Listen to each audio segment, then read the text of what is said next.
What up, Lead IQers? It's Nabil again, and we've got your August product update. This month is all about control, and we're refining the way that you can control and leverage the data that you're getting. So let's jump into it. Control number one, bulk capture. So if you're in your web app, whether you're a demand gen, you're trying to connect into prospects, there are different modes and methods of data that you need. So do you need email and phone? Do you need email and only? Previously, you didn't have that control. We've just released that. So when you're in your web app, and we'll give you a quick example here. When you're in your web app, go to leadiq.com.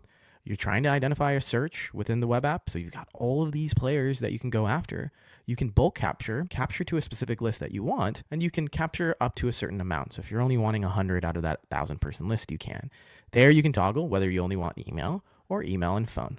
So great and further more control so that you're not burning credits on data that you actually don't need. Moving on, for any of you users who are actually leveraging and enriching data within Salesforce directly, we've now given you some additional control also. So let's start with the use cases. Anybody who's looking to enrich your Salesforce or your CRM records just as a whole, this applies to you. Anybody who's tracking champions in an automated fashion directly within Salesforce, perk those ears up. This is also free. So what does that mean? We understand that there are specific use cases that are different for everybody. So some of you are looking for coverage. Some of you are only looking for the best type of data. And now we've given you the ability to filter what type of data comes through and gets refreshed.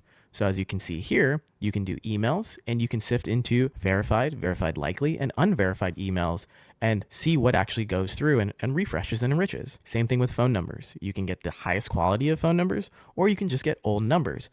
Each user is very different, and we wanted to give you that option and control to understand which data gets tracked and which data gets refreshed or enriched. Moving forward, these are for all your champion trackers. This is a very, very important signal that we emphasize everybody to leverage, especially if you're in that enterprise or mid-market motion or selling those types of contracts.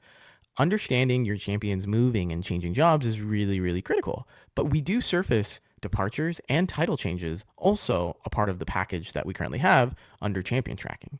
So what does that mean? Sometimes you want to send out gifts for a title promotion in the same company. Sometimes you want to understand people who have just left, but not necessarily entering into another company, because that's important to your deal. And sometimes you ideally want to see people who have changed jobs start initiating those conversations with them. Now, within the managed package within Salesforce with LeadIQ, you can now do that. So filter on the data points that are important to you, because sometimes one might be more important to you over the other. Hence why we're giving you that control back. So here's a little quick preview. You're in Salesforce, you're going straight to track. As you scroll down, you have the ability to change the specific types of data that are important to you. So you can see here, you can toggle on and off. You can identify the right types of contact data that's important to you and then move on from there. Now that was short and sweet, but this is your August product updates from LeadIQ. If you have any questions, please reach out to your CSMs, comment on this video, or directly DM us. We're here to help.